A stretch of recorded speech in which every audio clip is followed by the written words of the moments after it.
Good afternoon, everybody. It's a pleasure to be here, and I first want to give thanks to Mike Laywood and Craig Ashley for the invitation to be here.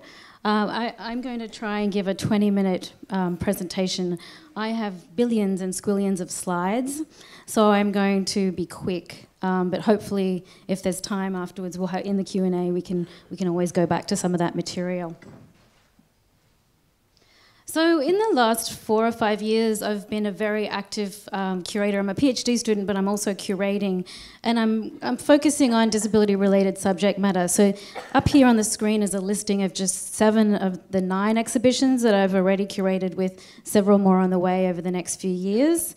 So the slides that you'll see in the next 20 minutes are going to be emerge from these 7 exhibitions that I've curated over these number of years. And then Carmen Papalia I've worked with again. Carmen did a beautiful project for me where he invited 7 of his friends to create visual translations of famous works of art in art history. So the one on the screen is Marcel Duchamp's Nude Descending a Staircase. So we had a piece of text that was written out about that piece, and then he asked a friend to create an artwork based on that written description. But what I have on the screen here is to show you that the lovely translation between the original on the left and then the artist's rendition on the right. And he's done that with, like I said, 7 of them. This is a great one. Raft of the Medusa by Jericho. Birth of Venus. Picasso's Girl Before a Mirror. Christ's Entry into Brussels. Then we have a Manet. And then, of course, a Vincent van Gogh. So it's just sort of this, I'm trying to sort of get across my point about this sort of creative levels of access that I've found as really engaging as a curator, and I think have really pushed all of the artists that I'm working with. Because I only have a few minutes, I just will go through what I mean by discursive programming very quickly. So I'll read out this question here. So how can aspects of discursive programming in conjunction with a traditional exhibition? So what I mean by discursive programming: audio description, verbal imaging, film screenings, artist talks, the list goes on. That to me is just as critical as the object, as the artwork itself. And so I think I've already offered you some illustrations and examples of what I mean by that.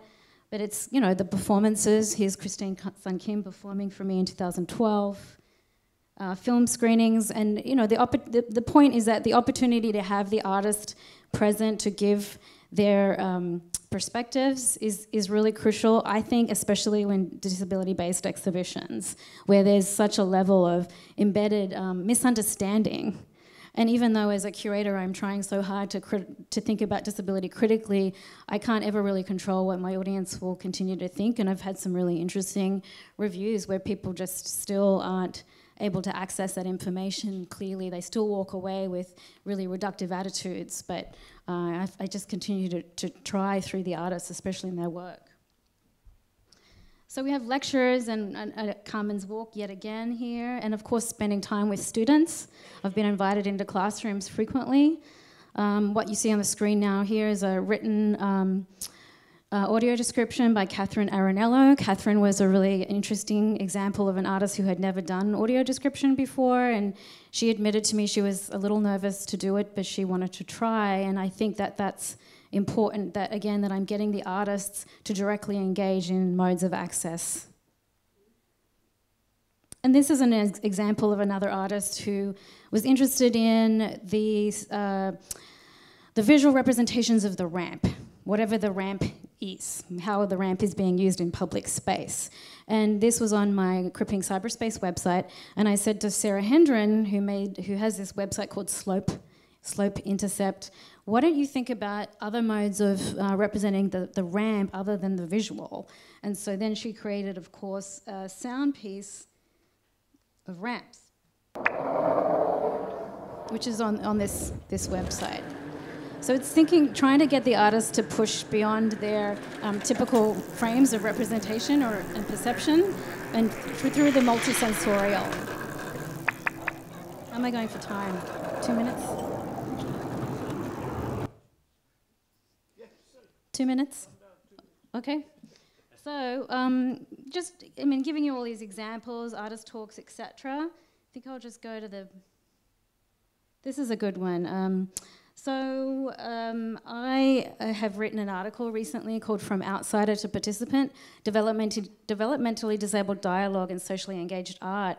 And here I was critiquing the fact that there were a number of curators who had mounted this exhibition in Berkeley, California, where they incorporated the work of outsider artists, the contentious category of outsider artists. And I had interviewed the curators and said, oh, well, tell me about the artist's participation in the event. Did you interview the artist? Standard practice, curatorial practice. And in fact, they said they didn't because the artists couldn't speak. And so that really angered me, and I thought, no, well, you know, we need to address this. And so I wrote this sort of angry article. And then I thought about how I could, as a curator, work with artists who might not vocalize and how I can represent that in an exhibition. So with the show that I'm working on with Aaron Williamson, the Art of the Lived Experiment project, I invited an artist named Jeremy Burleson, who is a very active artist at the National Institute for Artists with Disabilities in California. I invited him to participate in the project, and we wanted to fly Jeremy to Grand Rapids, but he's afraid of public spaces. So instead, I went to him and interviewed him, and we just hung out in his studio for 2 hours, and I was scratching his back, and we created a beautiful video. Here's a little excerpt of that. So it's really important that his voice was somehow represented in the project.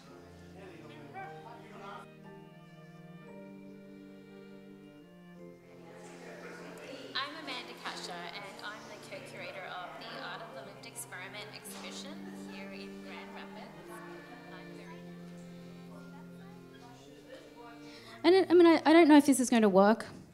We'll see. It's all an experiment. And it's sort of, you know, I might be accused of tokenism here, but it's a start.